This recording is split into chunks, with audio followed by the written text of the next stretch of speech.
Bawat sanggol na isilan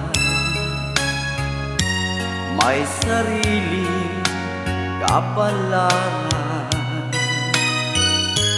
At nang ako'y magkamalay, wala sa akin ang paningin. Bakit ito ang palad ko?